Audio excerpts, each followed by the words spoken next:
Bueno, supongo que toca volver a la normalidad. Como os dije ayer en Twitter, ya solo es cuestión de tiempo. Estoy con tantas ganas de live action de One Piece que he tenido que contenerme para no volver a subir un vídeo hablando sobre el tema. Y por cierto, Netflix me tiró la monetización al vídeo analizando el teaser, por lo que necesito volver a la rutina de vídeos normales si quiero comer. Bueno, el caso es que después de esta fiebre con el mejor live action de la historia, he decidido que quería hablar con vosotros de las muertes no muertes en One Piece, las muertes falsas. ¡Oh no! Pell se fue al más allá para salvar a todo el reino. ¿Pero qué dices, tío? Tampoco era para tanto. Como seguramente sabréis si habéis estado en alguno de mis directos, mi opinión sobre las muertes falsas es bastante negativa. No todos los casos, ya que algunas muertes no muertes pueden estar medianamente justificadas, pero en la mayoría de los casos simplemente son momentos dramáticos e impactantes para la trama que se destruyen por completo cuando se revela que el personaje sigue con vida. Esto hace que su sacrificio pierda todo su significado. Lamentablemente, en el caso de One Piece se dan muchos momentos de este tipo, y en la mayoría de situaciones en las que un personaje se sacrifica, automáticamente nos genera desconfianza hacia Oda. Esto hace que ese momento que debería provocarnos una cierta emoción pierda la importancia que realmente merece. Pero nakamas, antes de empezar me gustaría que en los comentarios me dejarais, además de vuestra opinión sobre las muertes no muertes, otros escenarios en los que creáis que Oda no ha matado a un personaje pero de manera justificada. Por ejemplo, a mí se me ocurre la muerte no muerte de Bon Clay. Si entre todos recopilamos unos pocos,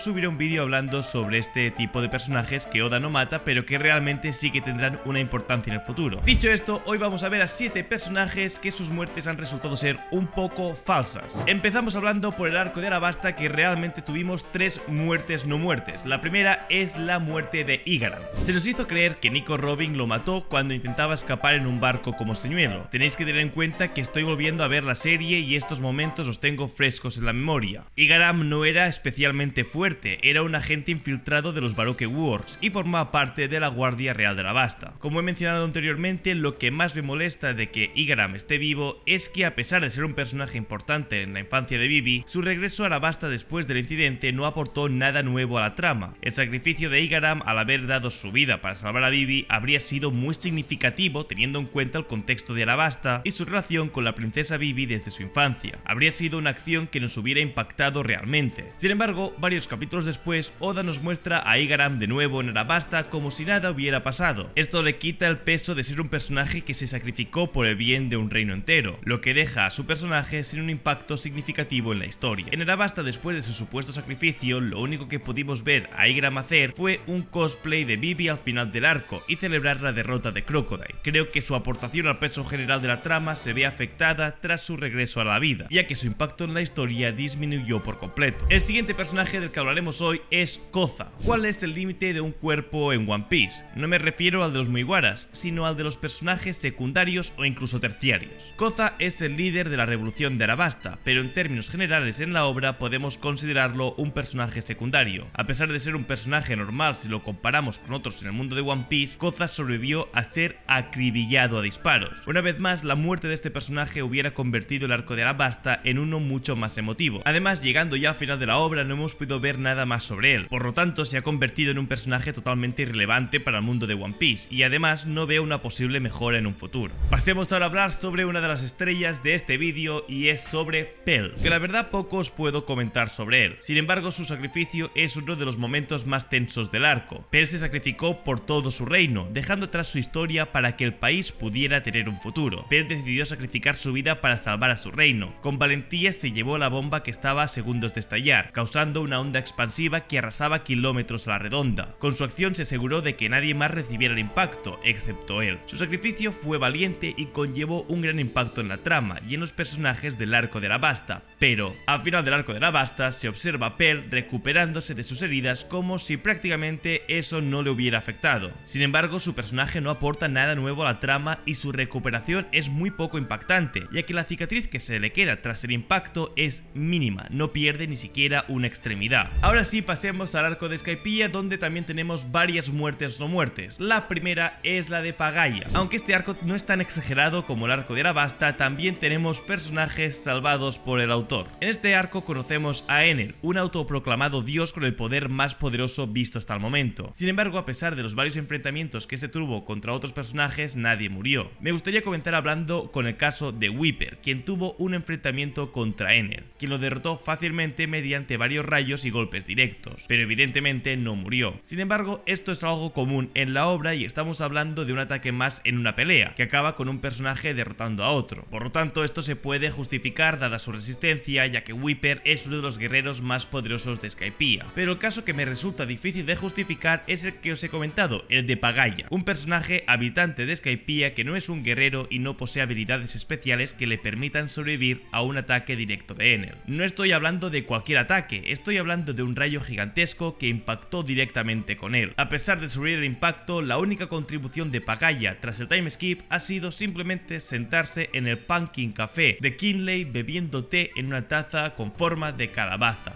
Fin. Como padre de Connie, creo que su destino debió ser diferente. Pasemos ya directamente al arco de Whole Cake, donde tenemos primero la muerte de uno de los hijos de Big Mom. Este hijo de Big Mom es un personaje que desde su presentación se sabía que su papel en la historia sería temporal. Su presentación coincidió con la revelación de los poderes de Big Mom y la Soru Soru no Mi. Aunque su muerte sirvió para enseñar sobre los poderes de Big Mom, su contribución en la historia es mínima. Big Mom nos mostró que es capaz de sacrificar a sus hijos si se interponen en su camino para lograr sus objetivos. Este personaje en particular no tiene un gran impacto en la trama principal de One Piece, ya que no se nos proporciona mucha información sobre él. Aún así, Oda decidió mantener el hijo de Big Mom en vida y nunca más se nos ha dicho nada sobre él. Después de los arcos de Whole Cake y Wano, el papel de la familia Big Mom en la trama principal ha disminuido muchísimo. Es probable que no los volvamos a ver en un futuro cercano, por lo que me pregunto por qué Oda eligió resucitar a un personaje que probablemente no tendrá un papel importante en la historia en un futuro. Aunque es posible que volvamos a ver a la familia Big Mom, este personaje en particular es secundario y su contribución en la trama principal es muy limitada. En este arco también tuvimos otra muerte, la muerte no muerte de Pound.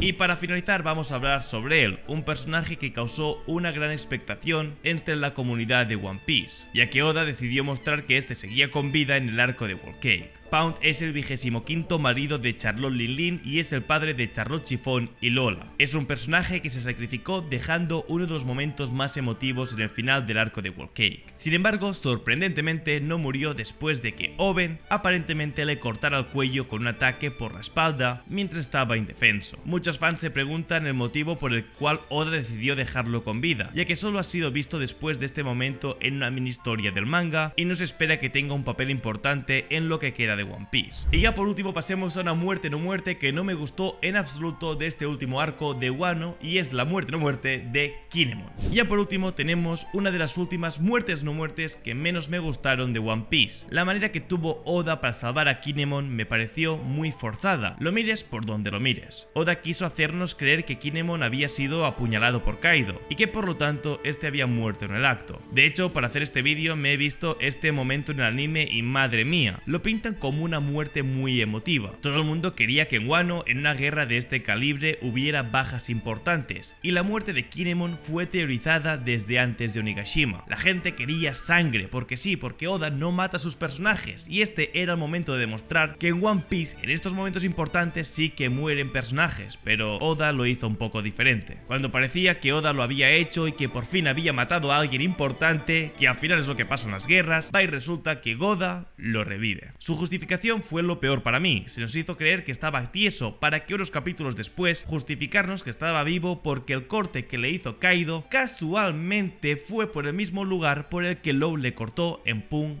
Hazard, y que por lo tanto ni siquiera le dolió ese corte del emperador. Lo peor de esto es que escuché a gente justificando a Oda y diciendo que esto era un presagio y no sé qué pollas. Para mí esto no tiene justificación alguna, pues si no que Law divida a todos muy iguaras en trozos y que se conviertan automáticamente inmunes a cualquier tipo de corte, y creo que todos estaréis de acuerdo en que esto fue un porro por parte de Oda. Pero bueno, nakamas, así es un poco la vida. Si te ha gustado el vídeo no olvides de suscribirte al canal, comentar qué opináis vosotros sobre las muertes no muertes, así como los personajes que creéis vosotros que sus no muertes están justificadas. Estaré encantado de leer vuestras reflexiones y opiniones, y en la descripción tenéis todos los links donde podéis seguirme. Muchas gracias por todo y hasta la próxima. Adiós.